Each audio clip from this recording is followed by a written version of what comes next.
kepada iblis. Mutar-mutar Di di alam sini, maut. ya ini mutar-mutar.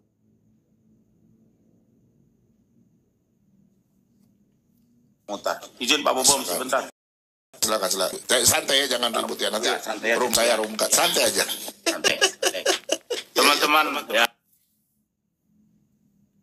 Ini dengar baik nih saya Timotius. Ya.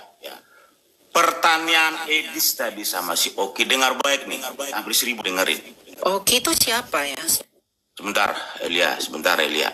Oke, apologet. Ya, apologet. Penyalipan Kristus. Ini kalau orang teknik begini bicara. Penyalipan Yesus Kristus di kayu salib. Pilihannya A. Rencana Bapa. B. Rekam nih, kasih sama si Edis di botol itu. Sama si Sofi itu. Bang Patipoti, mohon. Ya. Bahasa jaga. Ya, oke. Boleh Ya, diskusi ini- panas tapi bahasa. Ya, oke Pak Bom. Saya ulangi sekali lagi teman-teman, dengerin baik orang Kristen kita yang saya kasih, saya cintai. Penyalipan Kristus Yesus di kayu salib. A. Rencana Bapa. B. Rencana iblis.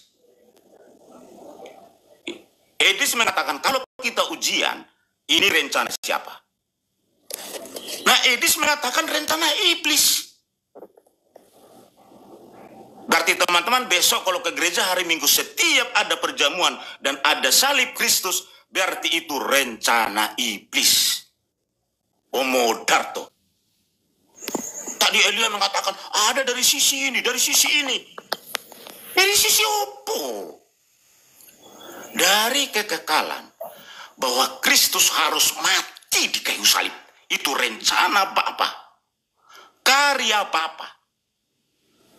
Tadi malah Sofi tadi dalang. Jangan buat dalang. Coba kalau tulis dalang itu rubah menjadi rencana. Jangan buat dalang.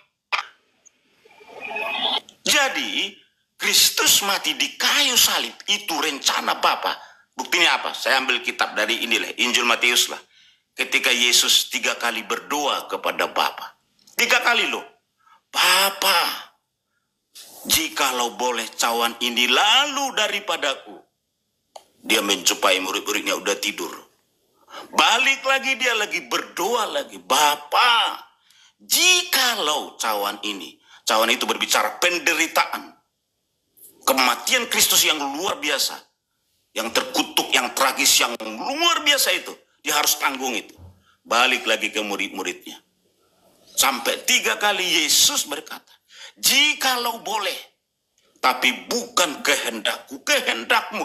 Jadi, kematian Kristus, saudara-saudaraku yang terkasih, yang saya sayangi, umat Kristen semua di bawah kolong langit ini, khususnya pengagung Edis TV, Justin, dan juga Sofia, itu sudah rencana Allah Bapa dari kekekalan, bahwa Kristus, putranya yang sangat dia kasih. Kalau memang Dengar dulu, Elia, sebentar lagi saya akan live. Elia, tadi Elia bicarakan sudah panjang. Udah panjang setengah jam. Tenang aja. Nanti kalau kamu mau ke Komal saya kasih kamu karpet merah. Enggak boleh. Jadi saudara-saudara terkasih dalam Tuhan. Kematian Kristus dan penyalipan Kristus itu adalah rencana Allah yang agung dari kekekalan, bahwa putranya yang sangat dia kasih, dia cinta itu harus mati di kayu salib. Menderita luar biasa. Makanya sampai 3 kali Yesus berdoa ke Bapaknya sebagai kodratnya sebagai manusia. Bolehkah cawan penderitaan? Karena dia sudah melihat di ujung sana betapa tua-tua Yahudi, orang-orang Farisi, orang-orang Saduki, Al-Guzun, tentara Romawi, dia akan mencabik-cabik tubuhnya itu yang begitu luar biasa itu. Ketakutan luar biasa. Makanya dia berseru, bahkan sampai meneteskan darah oleh karena pergumulannya. Tetapi apa kata Yesus? Kehendakmu. Jadi Yesus itu rencana dan kehendak Bapa akan mati di kayu salib untuk menebus dosa saya, keluarga saya, dan kita semua. Itu Pak Bom. Ya, saudara-saudara pengagung Edis TV, saya memahami psikologis Anda. Tapi ketika kau pandang salib Kristus, itu rencana Bapa, bukan rencana iblis. Besok kamu ke gereja melakukan perjamuan asa yang kudus. Salib Kristus yang di rumahmu itu bukan rencana iblis itu. Kau gantung itu semua di dinding rumahmu. Rencana karya Allah Bapa yang begitu agung, yang sudah ditetapkan dari kekekalan sebelum segala sesuatu ada, bahwa putranya yang tunggal itu akan mati dan menderita di kayu salib 2025 tahun yang lalu. Semoga Tuhan memberkati kita semua. Pak Bom, Tuhan berkati brother. Ya, Saudara aku sebelum Ilion, turun, Tuhan sebelum memberkati. bobo, Saya turun. aku mau Ya. tanya satu hal aja. Saya sepakat dengan Pak Timothy bahwa hal yang baik yang diubahkan oleh Allah melalui salib itu adalah menyelamatkan kita. Tapi kalau pembunbunan Kristus di salib adalah memang rencana dan keinginan Bapa untuk membunbun Kristus, lalu mengapa Kristus bersabda, "Ya Bapa, ampunilah mereka, sebab mereka tidak tahu apa mereka perbuat." Bukankah itu keinginan Bapa, dan apakah Kristus tidak tahu itu rencana Bapa? Lalu mengapa ia menyuruh orang mengampuni orang yang melakukan kehendak Bapa?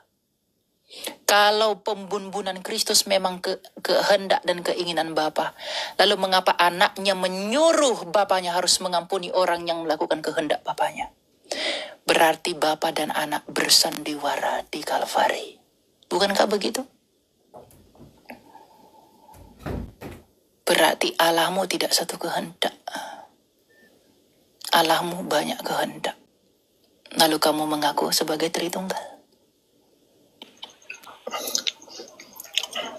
Itu saja. Ya, silakan. Itu untuk siapa? Saya atau untuk siapa?